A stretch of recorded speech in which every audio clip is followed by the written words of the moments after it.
Welcome to this week's Dunlop Motorcycle Tires Track Conditions Report from Indianapolis, Indiana. Brock Glover, Jim Holly. Brock, first thing off, always traditionally, this track gets a lot of ruts and it breaks down. It's one of the hardest ones, I think, in my opinion. Well, absolutely. I mean, the dirt's already a little bit soft. It's a good, wet soil. It was snowing a lot when they were bringing the dirt in, and they had a couple events prior to the Supercross, so the dirt didn't come in until a little bit later than normal. So you can almost smell the moisture in the stadium here. So I do expect the track to break down, get a little bit more ruts. Some of the whoops that are behind us here, I think, are going to get real rutted, and so we're going to have some interesting racing. And you talk about the whoops, you can kind of still see a little bit of the sheen. I mean, that's how moist this dirt is. Absolutely. Like I said, you can smell it in here that it is. It's going to be that way. And in the past, this track has been quite rutty, but I think sometimes those ruts actually make for great racing, because a guy might make a mistake that had a 2-second, 3-second lead. Next thing you know, the guy behind him's right up on him. You also get to watch as another rider what the fast lines are, the slower lines are.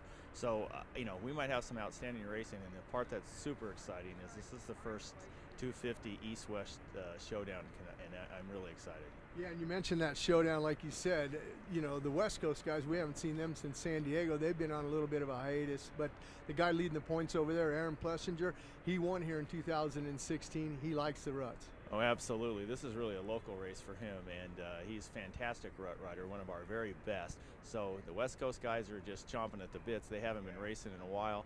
The East Coast guys are, coming in full stride, and, there's bragging rights on the line. Who's the best rider, the East Coast guys or the West Coast series?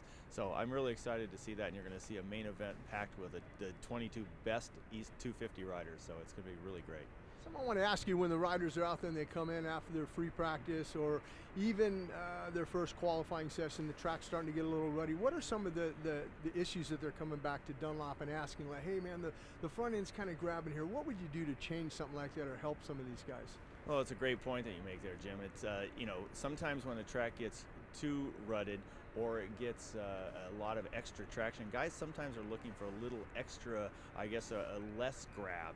They don't want that extra bite in the corners or in the ruts, and especially in the whoops. So there's multiple things you can do. You can go to some different pattern that's maybe less aggressive, or you can also maybe increase the tire pressure to get the tire to hold up a little bit more, stay in more of a rounded position so that the tire doesn't grab the edge of the rut. So, first you can start with pressures, or you can, again, you can play with the patterns too.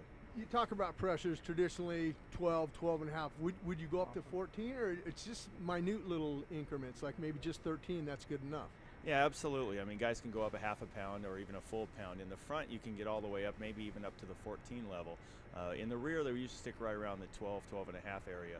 But you can also, on the big bikes, you can go to a narrower tire. You can go down to maybe a 110 width instead of the 120 width. So you'll see that happen as the evening goes on. I think a lot of the guys will get the feel for the track and feel for the conditions, knowing that it's probably going to rut up. It might just start right away with a narrow rear on the rear tire. So. You mentioned the 450 guys going down to a 110. I see some of the 250 guys, they run 120s. Would they go down to 100s or no, or just a 110? Yeah, we really haven't seen that that trend. The only time we ever see 100s in the rear on the 250s nowadays is maybe sometimes in Colorado when we're racing outdoors at the Nationals at elevation.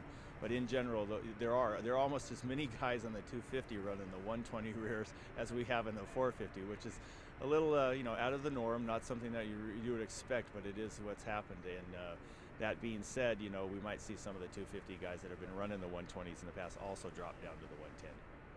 Well, that's it for this week's Dunlop Motorcycle Tires Track Conditions Report from Indianapolis, Indiana.